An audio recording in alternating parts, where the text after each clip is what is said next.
In the previous spoiler, it was mentioned that Luo Feng, by relying on his astonishing spiritual power amplification and the powerful intent realm of the beast god, unleashed combat power far beyond the level of his law comprehension, and successfully broke through the 13th level of the Heavenly Bridge in one go.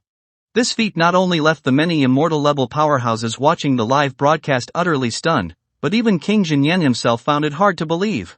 As Luo Feng's longtime mentor, who had closely guided his cultivation, King Jinyan was intimately familiar with the extent of his law comprehension and knew that Luo Feng's strength at most barely met the standard of the 12th level of the Heavenly Bridge. In fact, while the power of the Yenshin armament increases with each advanced form, its effectiveness in real combat is not absolute. The reason lies in the wielder's level of control, where the same form can exhibit vastly different levels of power depending on who uses it. This disparity is influenced not only by the depth of the user's understanding of the original laws but also by the user's overall level of strength. To illustrate this, suppose a monstrous genius at the planetary level has already comprehended the laws of space to a level comparable to that of a peak immortal army lord. In theory, they could wield the strongest form of the Yenshin armament. However, since a planetary-level spiritual power user's mental energy lacks the purity of a domain master's, the actual power they can unleash would be drastically reduced. Even if they activate the weapon's strongest form, its might may not even match a domain master using the first form of the same armament. This proves that the gap in strength cannot be bridged by law comprehension alone. The fundamental difference brought by one's level is a chasm that cannot be crossed easily. This is precisely why the 9th form of the Yenshin armament, even Immortals, can be defeated, which is specifically tailored for world masters, cannot be fully unleashed when wielded by a domain master. The root cause is that no matter how refined a domain master's spiritual power may be, it is still just that spiritual power. By contrast, a world master commands world energy, a fusion of spiritual power and genetic force, giving them far superior range and precision and control than a domain master. For instance, a world master can release just a wisp of world energy that produces an effect equivalent to 100 or even 1,000 times more than what a domain master could do with the same amount of spiritual power. Such a staggering difference clearly explains why the same artifact can manifest drastically different levels of power depending on the wielder's lifeform level. Therefore, the opponent simulated by the virtual universe based on Luo Feng's level, which was unable to utilize even a trace of world energy, could not unleash the full power of the 9th form of the Yenshin armament. This was precisely why Luo Feng, relying on his powerful spiritual power amplification and the might of the fused beast god intent, was able to gain a slight edge and secure a narrow victory. This became one of the key factors that enabled him to break through the 13th level of the Heavenly Bridge. Of course, if there were a vast disparity in original law comprehension at the same level, then even the strongest spiritual power amplification would not be enough to compensate. After all, original laws are the fundamental rules governing the universe's operation. The deeper one's comprehension, the more aligned they become with the universe's rules, resulting in less resistance and the ability to draw upon greater universe power. As a result, every attack would carry the immense and unfathomable force of the laws, making its power self-evident. This is the fundamental reason why Luo Feng ultimately came to a halt at the 14th level of the Heavenly Bridge and was even completely powerless to fight back. Although he ultimately failed to pass the 14th level, for a domain master, especially one like Luo Feng who had cultivated for less than 1,000 years, this was already an astonishing feat that shocked all sides. Throughout history, there have been only a handful of geniuses who reached such heights. Even compared to Lian Luo, Luo Feng was in no way inferior, and perhaps even more outstanding. Many powerful figures have asserted that Luo Feng has a very high chance of becoming the next Kudi. Luo Feng's performance was nothing short of miraculous, and news of it quickly reached hostile races such as the Zerg and the Automaton race. Upon learning of his record at the Heavenly Bridge, the Zerg were especially shaken and immediately raised his name from 3rd to 1st on their assassination list. Unfortunately for them, Primal Chaos City was personally guarded by the city leader, leaving them no chance to strike. All they could do was patiently wait for Luo Feng to return from the beginning universe to the original universe and look for an opportunity to act. At the same time, Luo Feng's dazzling performance also attracted the attention of many universe venerables and the rulers of universe countries, all eager to recruit him as their disciple. Logically speaking, since Luo Feng was already under the command of a universe venerable, he should have given priority to joining Venerable Nine Swords as tutelage and become one of his disciples to aid him in future universe battles. However, to everyone's surprise, Luo Feng outright shut down the virtual universe's reception channel, effectively blocking all invitations and goodwill. On the surface, this might have seemed like a calculated move to attract even more attention and offers from Universe Venerables. But in fact, it was simply Luo Feng's consistent training rhythm and focused mindset. Luo Feng has always been humble and low-key, never arrogant about his extraordinary talent, and never underestimated any opponent. To him, every battle is an opportunity to learn. Throughout each clash on the Heavenly Bridge, he not only focused on winning or losing, but also carefully observed the opponent's subtle use of laws and techniques for manipulating the Yenshin armament and then integrated those insights into his own combat practice. After each battle, Luo Feng would always take time to calmly reflect on the fight, analyze his own weaknesses, summarize the strengths of his opponents, and continuously refine his skills. This habit of focused introspection is precisely the fundamental reason behind his rapid growth and repeated miracles.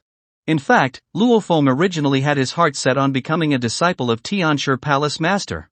After all, he had interacted with Tianshi Palace Master before and was well aware of his strength. More importantly, after completing his trial in the Blood River continent, Tianshi Palace Master had once given him guidance that deeply moved Luo Feng and brought him great insights. The path of cultivation takes many forms, and to find a mentor whose teachings truly align with one's own path is an exceedingly rare opportunity one Luo Feng was naturally unwilling to miss. Unfortunately, Tianshi Palace Master never extended him an invitation. As for the many Universe Venerables who did offer to take him in, most were strangers to Luo Feng. He knew almost nothing about their strength, areas of expertise, or even their character. To avoid making a blind decision, he chose to heed the advice of King Jinyan. After all, this ancient being, who had lived for billions of years, clearly possessed a deep understanding of the backgrounds and strengths of the various Universe Venerables. Moreover, with the talent Luo Feng had demonstrated, it was virtually guaranteed that he would one day reach the peak of the King Immortal level. With such potential, it was only natural that Universe Venerables would be reluctant to pass up the chance to take him as a disciple. After all, a peak King Immortal is already an extremely powerful aid, and if such a disciple were to advance further and break through to the Universe Venerable realm, the natural emotional bond between master and disciple would translate into massive advantages in resource allocation and alliance building. Whether in terms of quality or quantity, the resources that could be acquired would far surpass what others could obtain, and such a connection could even become a key factor in forming factions and alliances. For this reason, Universe Venerables never hold back when competing for geniuses, especially for highly promising ones like Luo Feng, whom they treat as a treasure. In the setting of Swallowed Star, master-disciple relationships are often more enduring than blood ties, so even a slight misstep in the process of choosing a mentor could provoke dissatisfaction or even hostility from some venerables. With all this in mind, Luo Feng's decision to follow King Jinyan's guidance was undoubtedly the wiser and more cautious path. However, unexpectedly, King Jinyan did not recommend that Luo Feng choose any Universe Venerable. The reason was this: the Primal Chaos City leader intended to take Luo Feng as a disciple in name. A disciple in name is not a direct disciple and does not receive direct instruction from the master. If the disciple fails to meet the requirements set by the master, the title may even be revoked. Even so, being a disciple in name of the Primal Chaos City leader still places one far above the vast majority of direct disciples under ordinary Universe Venerables in terms of status and prestige. More importantly, as long as the assigned tasks are completed, there is a chance to become a direct disciple.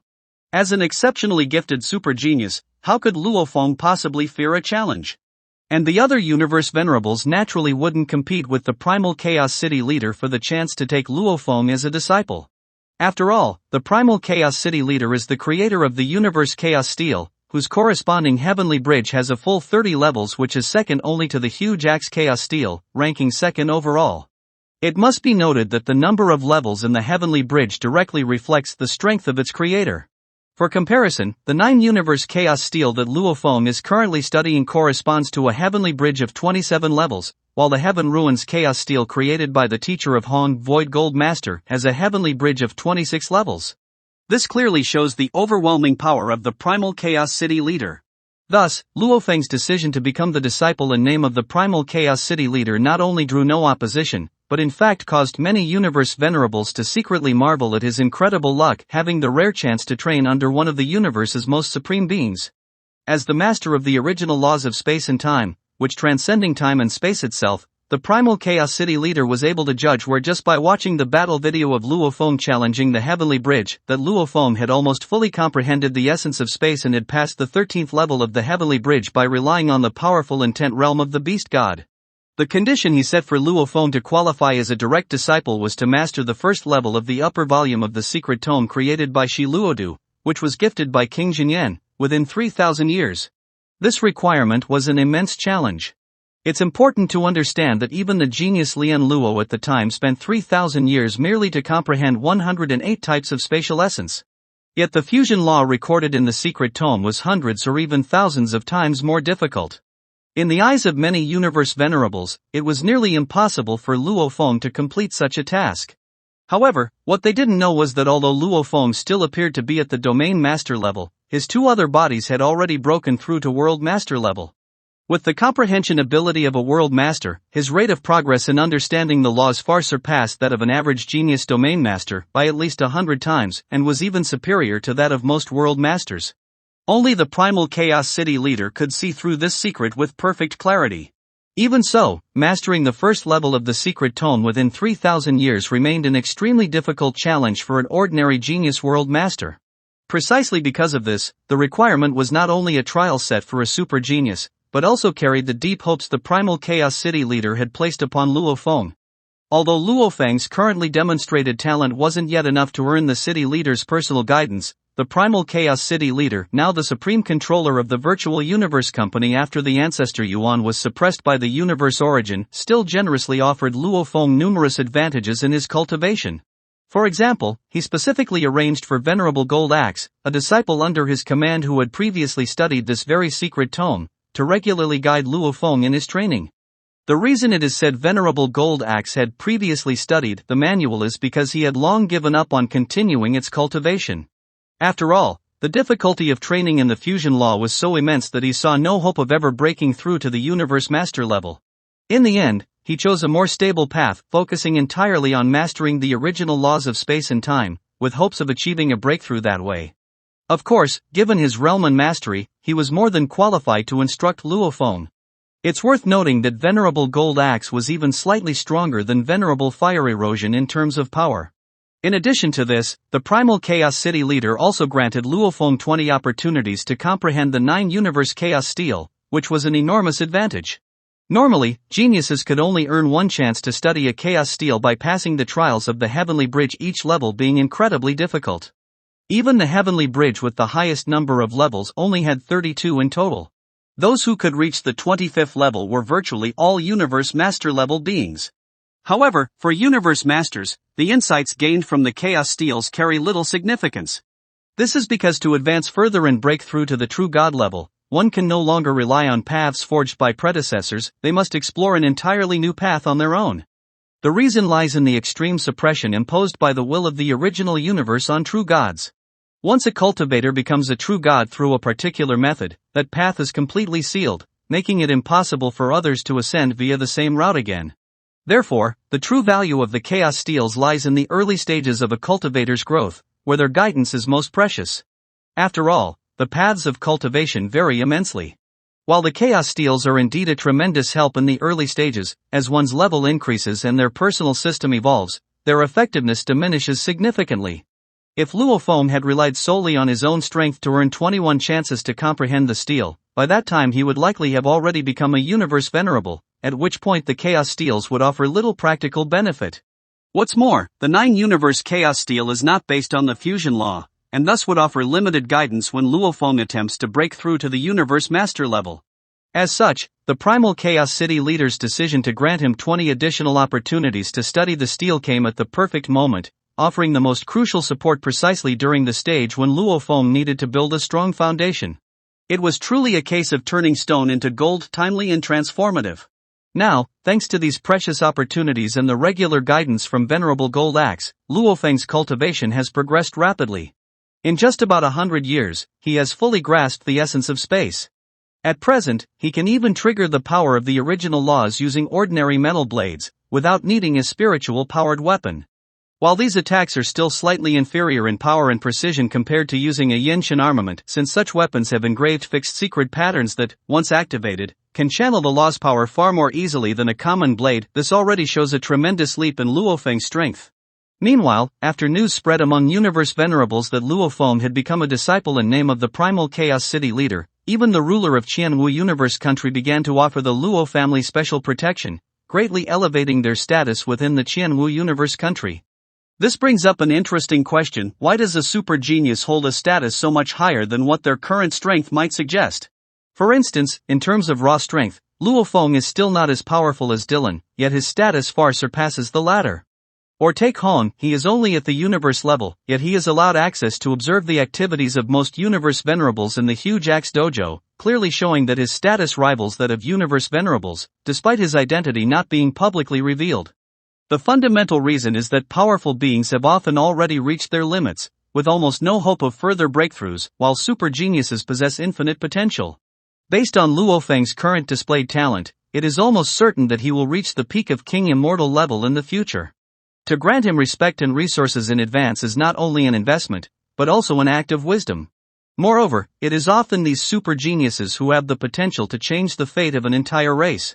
While a powerful King Immortal can indeed gain an edge on extraterritorial battlefield, they cannot fundamentally shift the tide of war. In contrast, a universe overlord like the Tianshi Palace Master alone can intimidate the entire Blood River continent. Or take Shi Luodu, the one who unmatched below universe masters, his demise directly led to his entire race becoming a vassal of humanity. The emergence of a true god, however, is enough to elevate an entire race to the pinnacle of the universe. This is precisely why the Zerg race is willing to do whatever it takes to assassinate Luo Feng in order to eliminate all potential threats before he matures into a peak-level powerhouse. Additionally, although achieving the immortal level is considered a state of undying existence, it is not true eternity in the strictest sense. While the original universe itself is indestructible, it enacts a great annihilation at specific universe intervals, a sweeping cleansing of all life, in which all civilizations and living beings are completely erased. The universe then falls into silence, only to begin a new cycle of rebirth and creation. In this universe cycle of fate, the existence of true gods becomes especially crucial. Only a true god can possess their own miniature universe. Though such a miniature universe is tiny, just 1,000th the size of the original universe, it can still shelter a small number of kin, allowing them to survive the great annihilation. For this reason, the birth of even one true god offers an entire race a chance of continuation during the destruction. It's important to understand that true gods can only be born before the great annihilation of the original universe. Miss that opportunity, and the chance to break through is lost forever. Therefore, even beings who have become immortals but have no further hope of breaking through cannot compare in status to a super genius who still holds infinite potential and the possibility of becoming a god. Well, that's all for this video. Thanks for watching this video. Wish you a wonderful day.